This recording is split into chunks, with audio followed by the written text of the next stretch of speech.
right now, I do want to go out to some of our live reporters, as our producers are telling us we have some standing by as we speak to bring us updates on things happening throughout the evening. I think our Devin Truby is standing by now. Devin, tell us where you are and what you're tracking for us tonight. Well, Chris, we are in Turlock at John Duarte's campaign party, and I want you to take a look. He just walked in the door moments ago and is now taking pictures and greeting folks. He's a little bit late because he wanted to put every last effort into door knocking. We caught up with him while he was door knocking in Modesto earlier today. The video that you're seeing now was taken around 5 p.m. Now, this race is a rematch from 2022 when newcomer John Duarte narrowly beat out former Assembly member Adam Gray after how close that race was in 2022, decided by only 564 votes. Duarte using every last second to encourage folks to get out there and vote, telling us he feels optimistic about the outcome of his race, but overall optimistic for Republicans reclaiming seats in the House. We asked what his message is to District 13 tonight. Let's get America turned around. Be sure and vote. America can do better. We know we can have lower gas prices. We know we can have lower grocery prices. We know we can have affordable housing and low inflation. We did it before, we can do it again, and we can bring great jobs back too.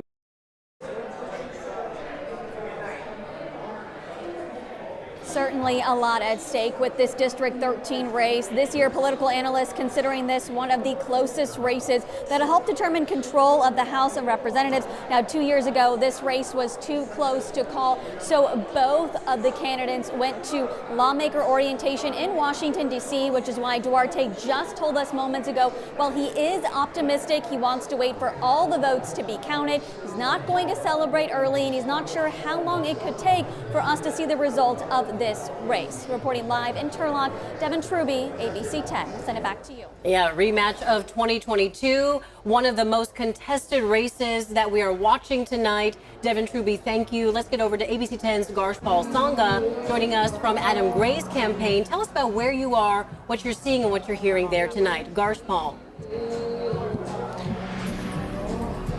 Yeah, Laura, initially we were in Merced, now we're in Atwater. This is the election night party for Adam Gray here at the tarmac right next to the Merced Airport here at Atwater. And speaking to the campaign, they're optimistic about this race because it's happening at the same time as the presidential election. So they're hoping for a high turnout, and that is something that they did not have 2 years ago. And Gray says that's why he lost, because of that low voter participation.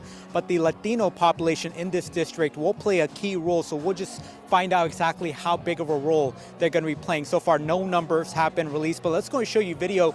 We were with Gray earlier this evening as he was in UC Merced, hanging out with the UC Merced political students, and he actually taught political science there, and we did speak to him, and he's pleased with how the campaign went, and here's why he believes he's the right candidate.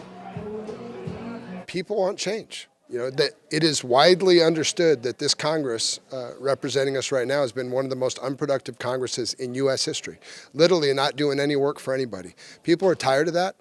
They're tired of the excuses, the name calling, the finger pointing. And so agriculture and water management is the top concerns for this district. And as Devin mentioned, this is one of the few races that's not only being watched locally, but around the state, but also nationally, because this is one of the races that could decide who is going to control, which party is going to control the House of Representatives. Now, the odds of finding out who's going to be winning tonight are slim, especially when you take a look at it 2 years ago. We did not find out who won this district until almost a month later. But this campaign is optimistic about how it went, and they're expecting a win. Reporting live from Atwater, Garshpal Sangha, ABC 10.